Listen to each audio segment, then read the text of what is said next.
Meus irmãos, estamos dando continuidade ao 5º Seminário Pietro Baldi da Escola Jesus Cristo e a nossa reflexão dessa noite será em torno do capítulo 15 do livro A Lei de Deus, que se intitula Em Busca da Felicidade. Preparando os nossos pensamentos para a prece inicial, farei a leitura de uma frase de Mahatma Gandhi que ele comenta sobre o Sermão da Montanha. Diz Gandhi que se toda a literatura espiritual do mundo se perdesse e o Sermão da Montanha fosse salvo, nada estaria perdido. Elevemos a Deus nossos pensamentos.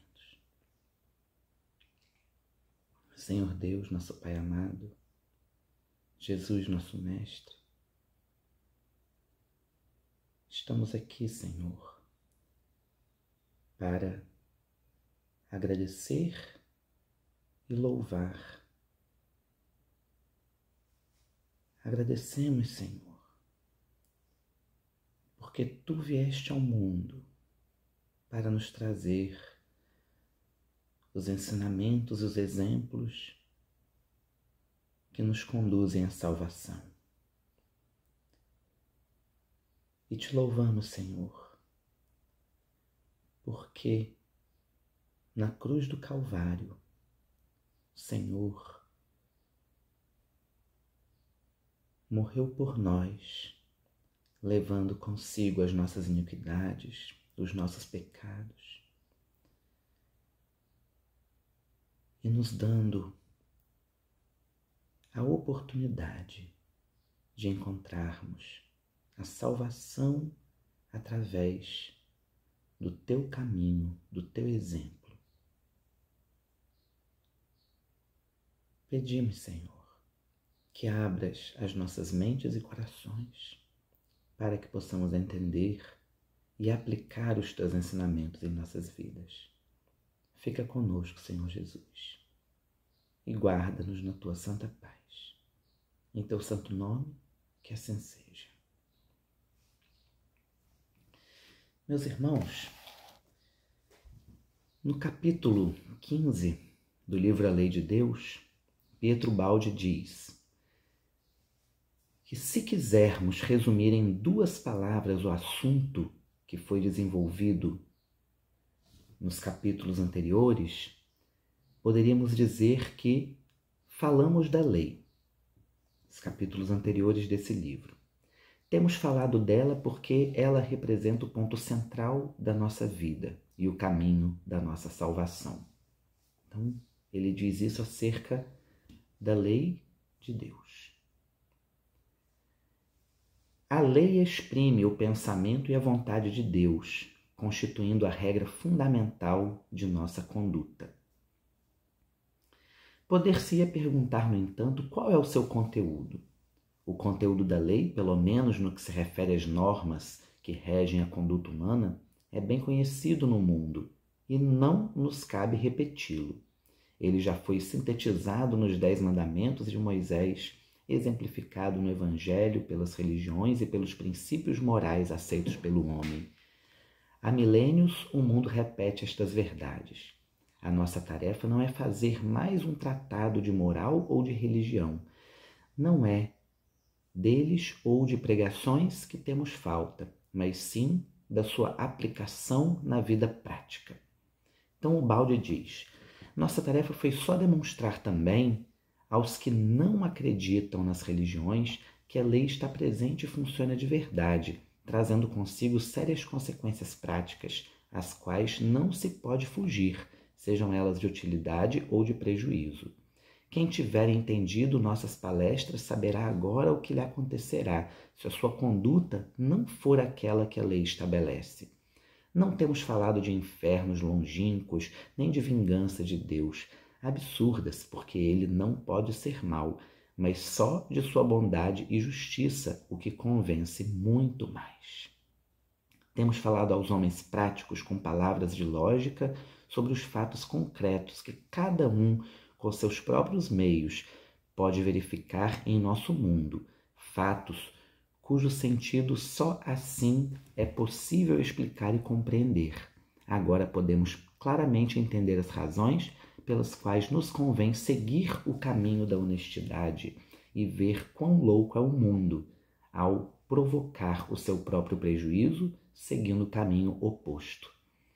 Quem compreendeu tudo isso torna-se muito mais responsável pelas consequências dos seus atos, porque agora sabe que quando chegar a reação da lei em forma de dor, é porque a causa está nele mesmo, pois essa dor foi ele quem semeou com seus erros. Então só lhe resta resignar-se e iniciar o trabalho de se corrigir. Então o balde, ele nos mostra que a dor vem pelo não cumprimento da lei, mas para nossa graça. O próprio Balde também nos diz no livro A Grande Síntese que se a dor traz a evolução anula lenta e progressivamente a dor.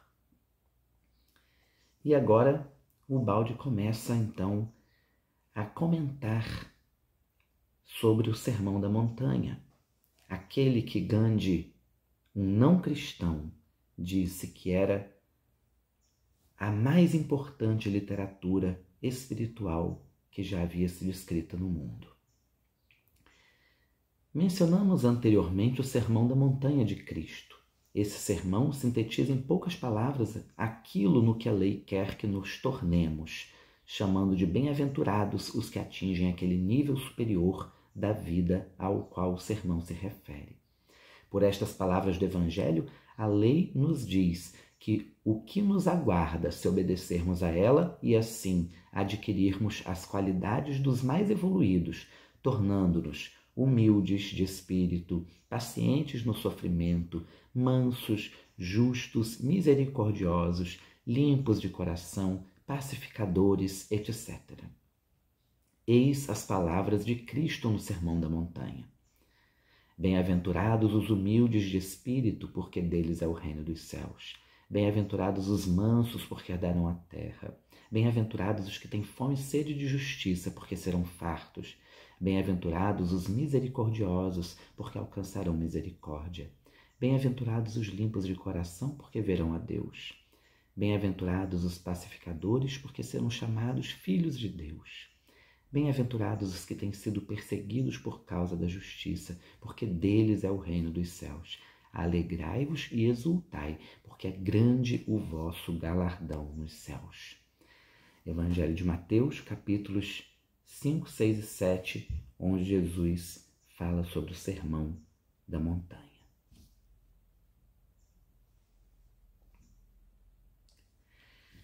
O Balde, então, nos diz: esta é a posição dos bem-aventurados, daqueles que obedecem à lei.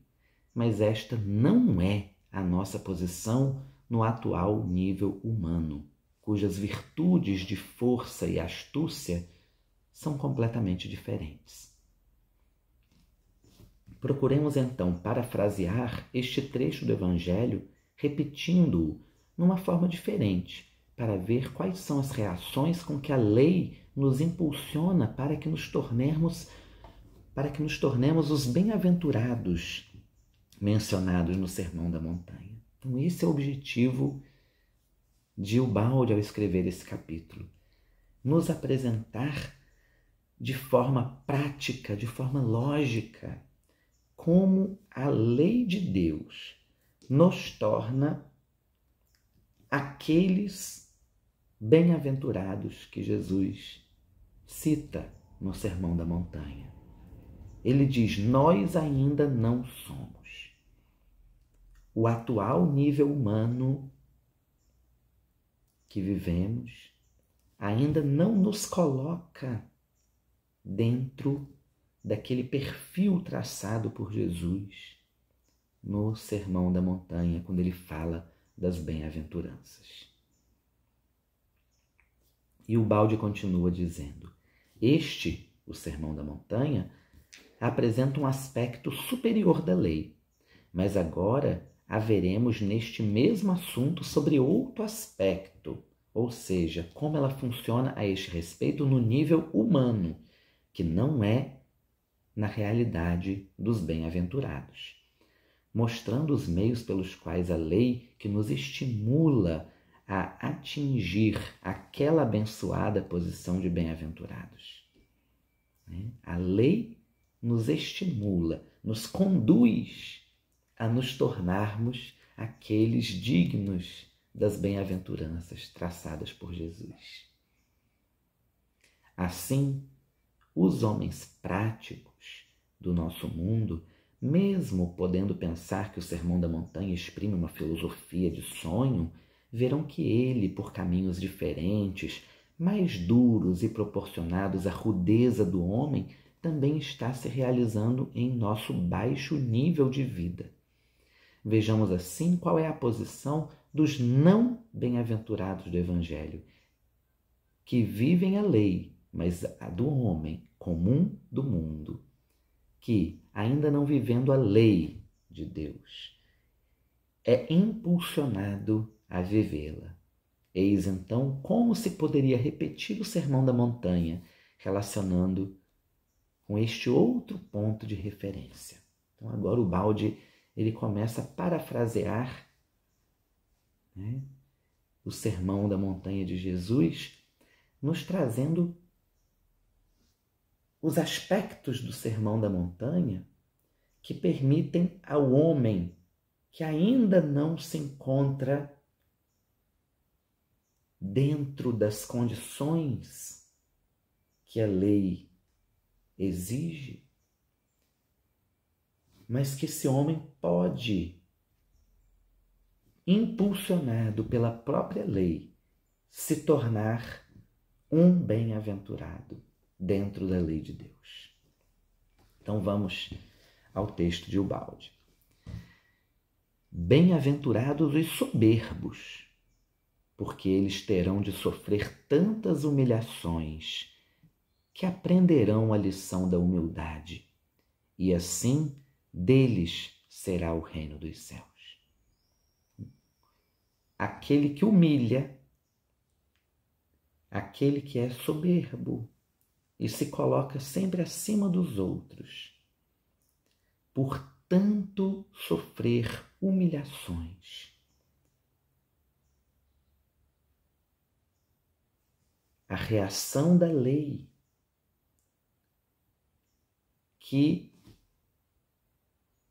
traz, por a infração da lei, traz de volta a dor na forma de sofrimento, na forma de humilhação que ele vai viver.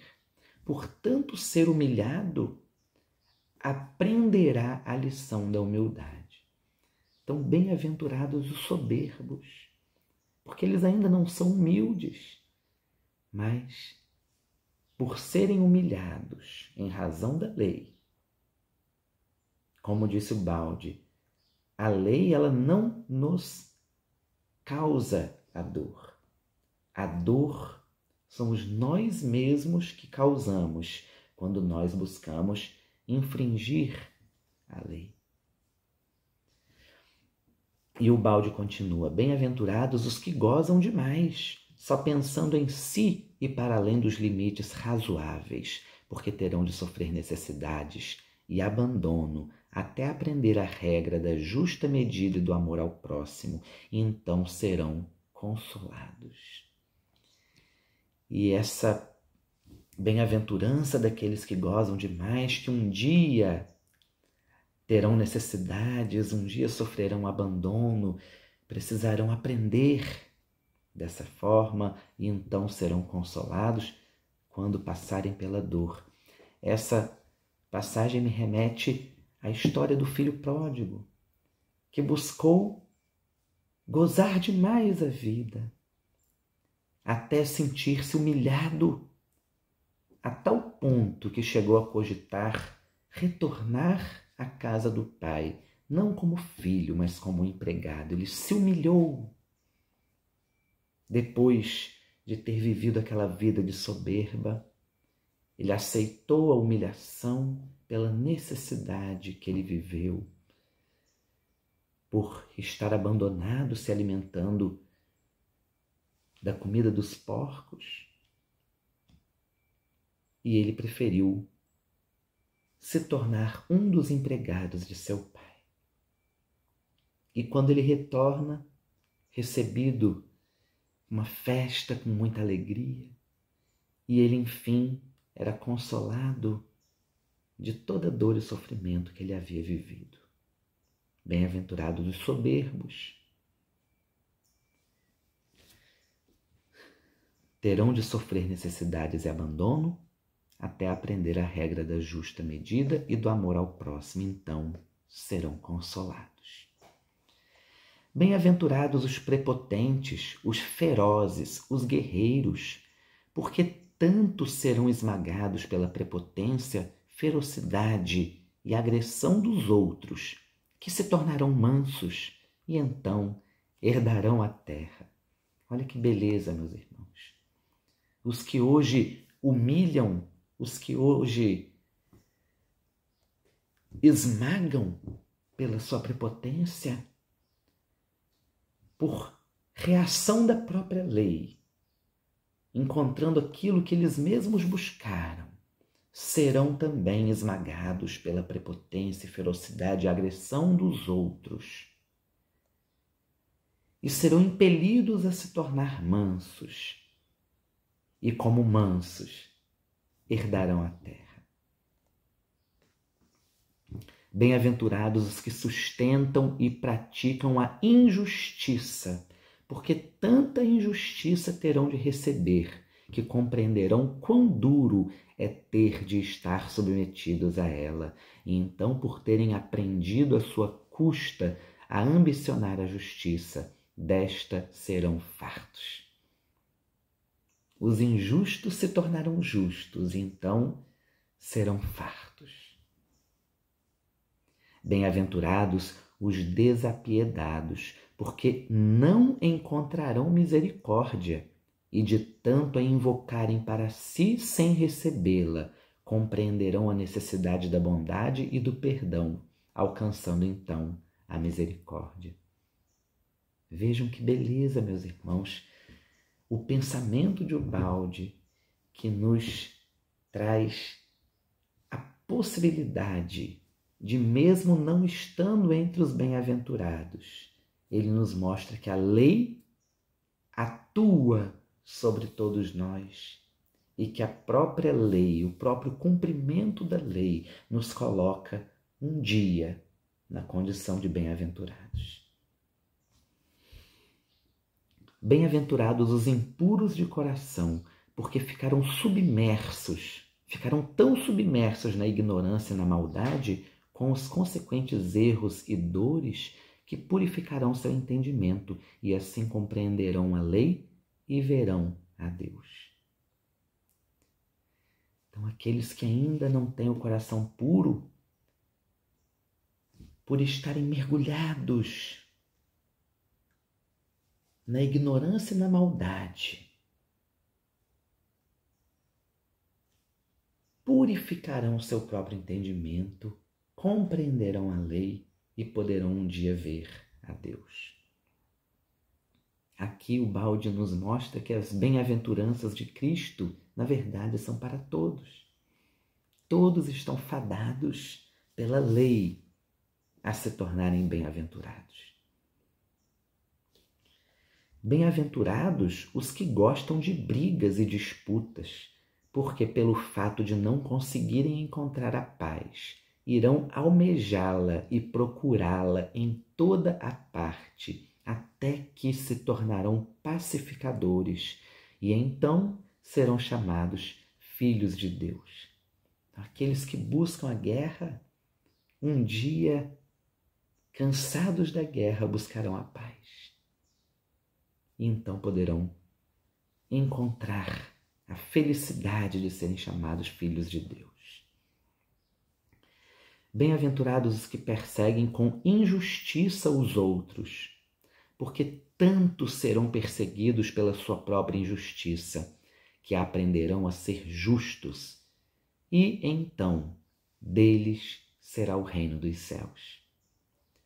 Alegrai-vos e exultai, todos vós que quereis rebelar-vos contra a lei, porque grande é o vosso sofrimento que vos espera, e assim tereis de aprender a lição da obediência, pela qual ganhareis um grande galardão nos céus. Então, aqueles que hoje se rebelam contra a lei, tanto terão de sofrer por essa transgressão, que aprenderão, enfim, a lição da obediência. E o grande galardão que encontrarão nos céus será a sua recompensa.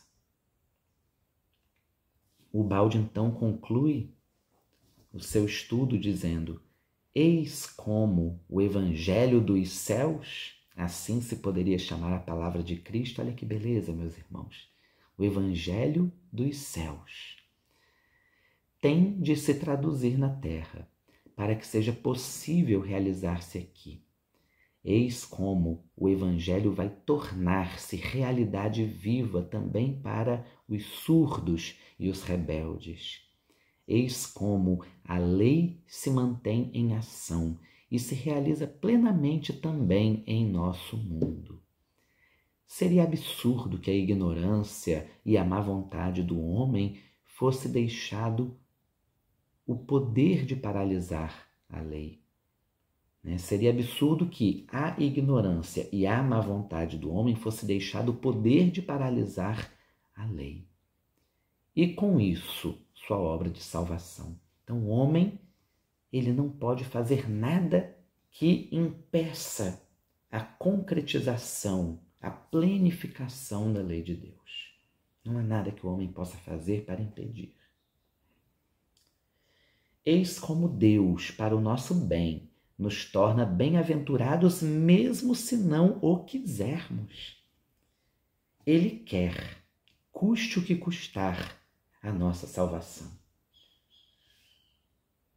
Jesus disse: sede perfeitos, como perfeito é o vosso Pai Celestial. Jesus predisse a nossa salvação. Jesus determinou que nós nos tornássemos perfeitos. E para nos tornarmos perfeitos, precisaremos passar por todas as etapas nesse caminho, que pode ser mais longo ou mais curto, depende das escolhas que fazemos hoje em nossas vidas. Depende de hoje nós buscarmos nos arrepender, como está escrito no livro de Apocalipse. Tenho contra ti que arrefeceste o teu primeiro amor.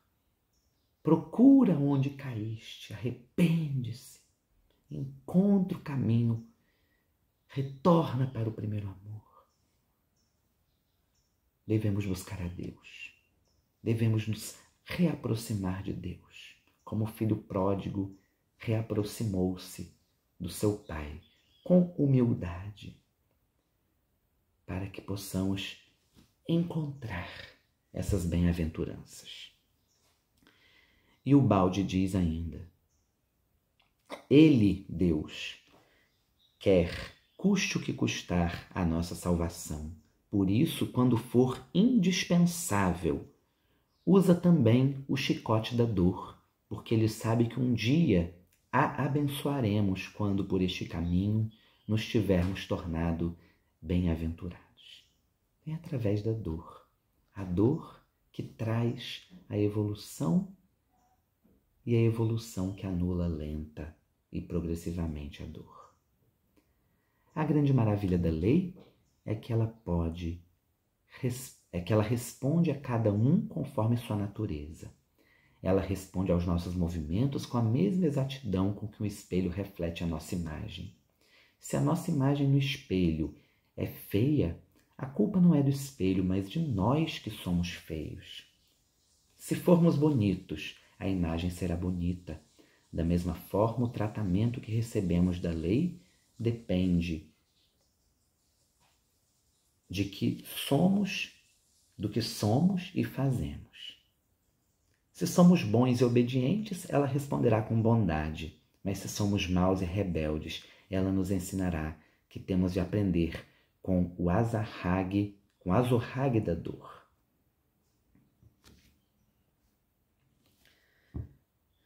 E o balde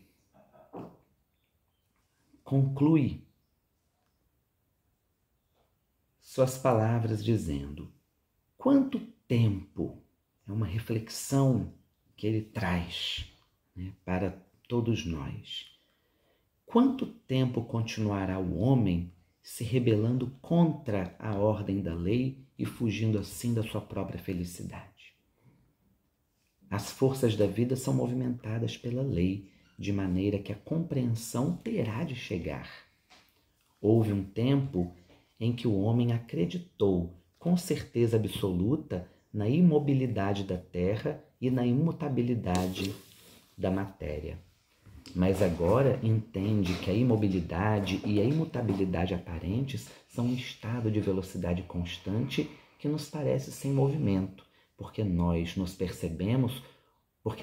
só percebemos o movimento quando há mudança de velocidade, o que se chama de aceleração. Da tremenda corrida que juntos com o nosso planeta estamos realizando, ou que se verifica no interior do átomo, não percebemos coisa alguma. Então, por estarmos nos movimentando na mesma velocidade do planeta, não percebemos a velocidade com que o planeta se movimenta. Não percebemos a velocidade com que os átomos que formam o nosso corpo também se movimentam. E da mesma forma, o homem acredita que está vivendo no caos, julgando que somente a sua vontade tem valor e que a ele cabe impor a ordem dele. Isto o faz rebelde num universo regido pela ordem, e esta revolta o conduz ao sofrimento, em virtude do choque contínuo contra a lei. Então, o que nos faz sofrer é quando nós nos rebelamos contra a lei. Nós agimos contra a lei de Deus. O homem fica apegado a pequenas coisas do seu mundo e acredita com certeza absoluta na verdade das ilusões deste, porque é isso que se percebe, e não se vê que está vivendo no seio de uma ordem e de uma harmonia maravilhosas. Cego para tudo isso, é incapaz de ver o imenso trabalho que todos os seres humanos e tudo o que existe estão cumprindo para resgatar a Deus na ascese da evolução. O homem que trabalhosamente procura estabelecer alguma ordem, corre atrás das glórias humanas e não toma conhecimento de sua glória maior, ser criatura filha de Deus. Enquanto corremos atrás da glória humana, nos afastamos cada vez mais de Deus. Procura as riquezas do mundo e não percebe as ilimitadas riquezas ao alcance de suas mãos, as quais Deus lhe entregará, tão logo ele aprenda a usá-las bem. São os talentos que Deus nos dá, quando nós estamos prontos para usá-los. Então Deus distribui talentos que todos nós podemos usar, e nós escolhemos aquilo que fazemos. Podemos multiplicá-los ou podemos enterrá-los segundo a nossa própria vontade. Como pode o verme, que com esforço se arrasta no chão, compreender que nos espaços a velocidade é gratuita e que os corpos imensos a possuem sem limites e sem esforços? Da mesma maneira, como pode o homem que trabalhosamente procura estabelecer uma ordem no seu planeta, campo de lutas desenfreadas, compreender que o universo é um imenso organismo de ordem, regido pela inteligência de Deus? Então nós somos ainda vermes rastejantes, que não entendemos que quando nos afastamos cada vez mais das coisas do mundo, encontramos a liberdade nas coisas de Deus.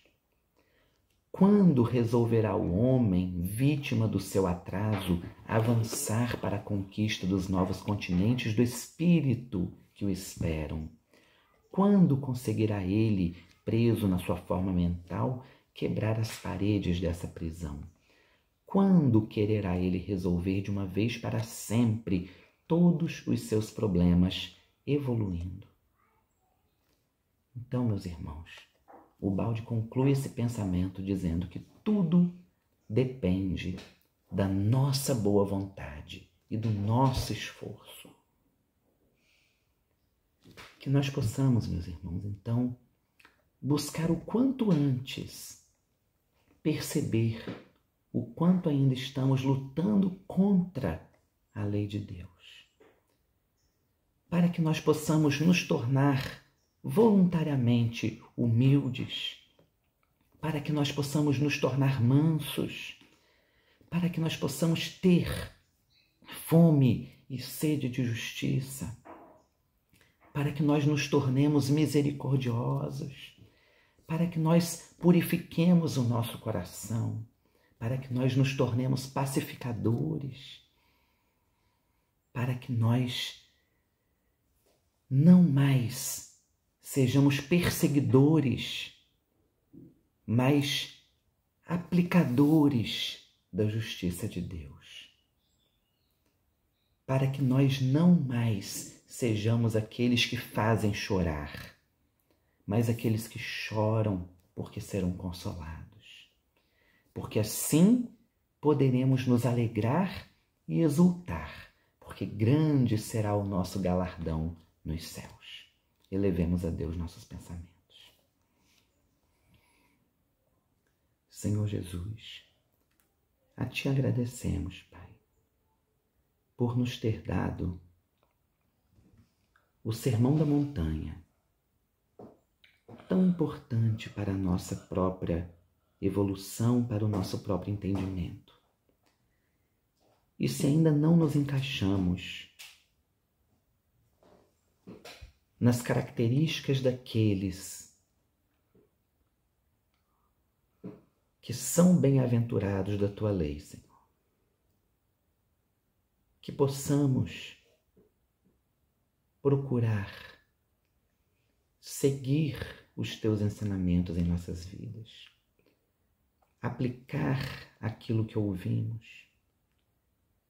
para que através do nosso esforço